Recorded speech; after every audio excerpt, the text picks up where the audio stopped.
Hi everybody, it's Jaraan Onai, bringing you pointers for progress in your spiritual awakening, with a reminder that while knowledge may be power, understanding is mastery. Let's explore. Glad to see you today. Hope you're doing well. Recently I was thinking about how, we all have our discomforts, right? It's like you're going through your day and maybe it's something you recognize why you're feeling that way, and maybe it's sometimes you don't feel like you know what it is. And the thing about discomfort is I think a lot of times we begin to immediately associate discomfort with some kind of problem. And then if we call it a problem, then we start reacting as if it is a problem, and then, it becomes a problem. And one thing I think is not really well understood or even talked about is how, our experience of reality is based entirely on how we interpret our experience. It has nothing to do with the experience itself, it's just our interpretations. And so, that means that really every experience we have is an opportunity to become more self-aware. It's like, what do I really believe? What do I really feel? What do I really think? And so if we can be mindful of not just our thoughts, which are leaves in the wind, but our interpretations of things, then we can take much more control and much more empowered in our personal transformation and evolutionary process, because, it really is all about how we interpret things. And discomfort a lot of times really is just evidence of a change, right? I've done a lot of spiritual processes and transformational processes, and one of the most notable that I absolutely love, especially if you're dealing with any kind of trauma or heavy-duty challenges, emotional or trauma challenges, is called EMDR. And there's a similar technique called EFT, both of which are really, really handy, emotional freedom technique. EMDR stands for eye movement desensitization and reprocessing. Big word for basically erasing your stuff. If you haven't tried it, probably want to check it out. But one of the significant things about that process of transformation is that when you make a shift, you're going from a place of something that's familiar, even if it's uncomfortable, even if it's distressing, to something that's unfamiliar, like peace, right? Part of you that's been stressing for decades is not going to find peace to be particularly exciting. It's going to be strange. And so anytime there's something strange or different, there's going to be discomfort with that.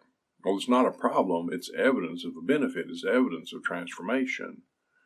And so really want to encourage you, whenever you're noticing discomfort, if it's emotional discomfort, something just feels weird. I mean, a lot of days, I wake up or sometime during the day, it's like, wow, man, things just feel really weird.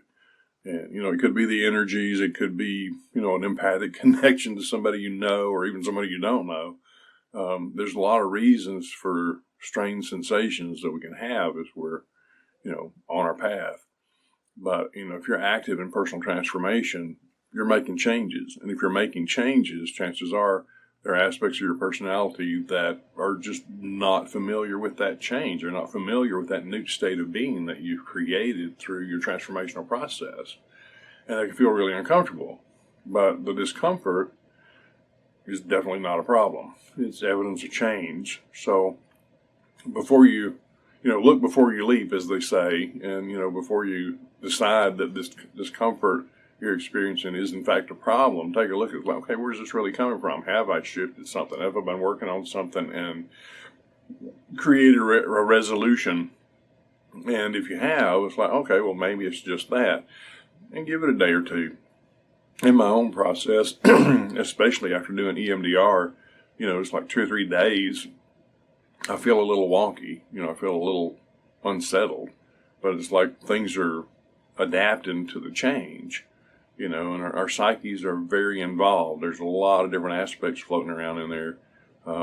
I liken it to being like, those ping pong balls bouncing around in a lottery machine a lot of times. It's kind of how it feels sometimes. But, whenever things change, it's like you have to adjust. It's like if you were to rearrange the furniture in your living room. I knew somebody years ago that, like, every 2 months they had to rearrange the furniture in one room or another. And it's like, wow, okay, you got to adjust to the couch being in a different place. You got to adjust to the coffee table being in a different place. But once you get used to it, then it's no big deal anymore. And that actually reminds me of a funny story from years ago when I worked in sales, worked in automotive sales, and they just come out with gas shock absorbers. And for those who don't know, back then cars came originally with liquid-filled shocks, which gave a really soft ride as a general rule. And the gas shocks, which were really better for traction, were a little firmer ride. And so the sales rep for the company said, just make sure you tell people if they get these shocks that there's about a 2-week break-in period, for the ride to smooth out. And he said, doesn't change the ride. It's just people getting used to it. It takes about 2 weeks. And I thought that was so funny.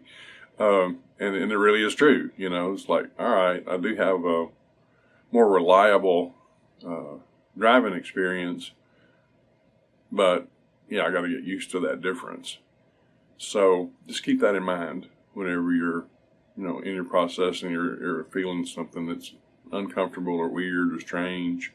It's like it may not be a problem at all. It may be evidence of transformation that's already happened, and you just got to get used to it, because even though one part of us changes, that doesn't mean all of us got the message. And it certainly doesn't mean that, all aspects of your psyche got the message. And so, shift happens, and that can be a very good thing, even if it's a little weird at first. Clarion recently said something about how, even though we're aspiring to oneness consciousness, there are aspects of our consciousness that aren't particularly familiar with that state of being and would be quite uncomfortable with it at first. And so, to me, this is all, it's all tied in together. And so if we can step out of our fear mode or anxiety mode, our uncertainty mode, which is still fear, because fear causes tunnel vision. And once we get fixated, then we can't see the bigger picture. And so let's step out of that fear. Let's take a few breaths. Let's relax. Let's breathe. Let's just, chill out for a minute and look at things from a bigger picture, that larger perspective. And things make way more sense from the bigger perspective than they do from the tunnel vision that fear causes. So anyway, just my thoughts on that. I hope you find it insightful. If there's anything you want to comment on, please feel free. And what are your realizations? What are the kind of cool discoveries that you've made, whether it's in dealing with discomforts or, maybe it's something else that's meaningful to you. I'd love to hear from you. So, hope you're having a fantastic day, and look forward to seeing you again soon.